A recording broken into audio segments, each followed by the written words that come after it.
Hello. For the dungeon walkthrough, I'm going to do a video for this. Actually, I'm going to do a voiceover while I draw out most sections room by room in this paint program here. I've got the whole dungeon laid out on graph paper, physical graph paper, which I'll include a picture of in the presentation itself. But for this, we're going to want to take a closer approach. So I'm going to draw out the rooms here, kind of in the path that the party will probably pass through them. So the first thing we need to know is that this ancient temple is ancient, so it's in ruins. Most, but not most, a good part of the map is ruined, and that this rubble actually separates this dungeon into two sections. One of which the Haman party will explore through, and the other part of which the Alim party will explore through. And we're going to start with the Alim section there. So while they're running from the Zenti party, they will, of course, duck into the Ziggurat for cover. Here we'll have the first room that they're going to encounter. So this initial entrance here is going to be part rubble. So they're going to have to find a way to slide down this rubble safely without encountering or getting injured in any sort of way. There will be another entrance here to the north. And just in this room, there's going to be some decorative pillars around the area and large plant growths in here as well, such as just vines stretched across the floor, showing that there's a lot of natural growth in this temple.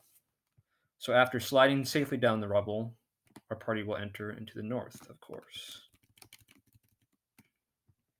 And in this north section, we're going to have an assortment of 4 rooms,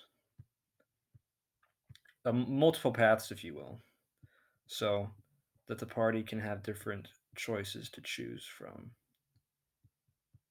In order to progress, they're going to need to get to this northeastern room. I'm attempting to draw out now. Ignore the straight lines. If you actually run this in a game, all your lines should be mostly straight, not entirely straight, to characterize broken down walls with vines, of course. But for the sake of time, I'm just going to be a little messy with my line drawing here.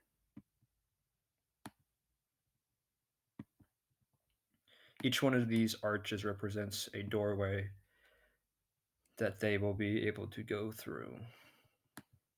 So your note here that they start in the southwest room, southeast room actually, and they need to get to the northwestern room. So in this first room here, we're going to have a small combat encounter.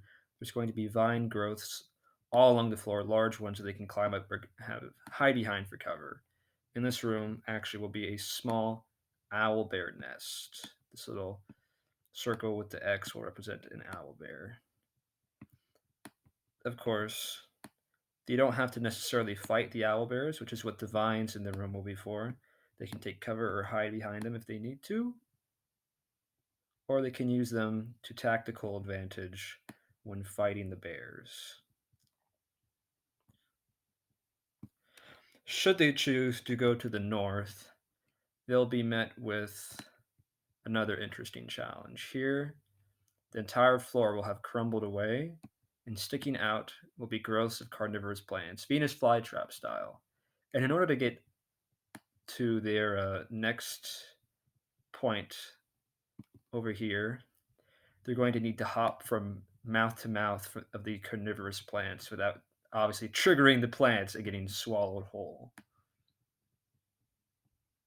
Should this look a little too intimidating to the party, they will be able to have her to go back through here and enter this room, where a small portcullis will be covering this entrance, and in the center will be a pedestal.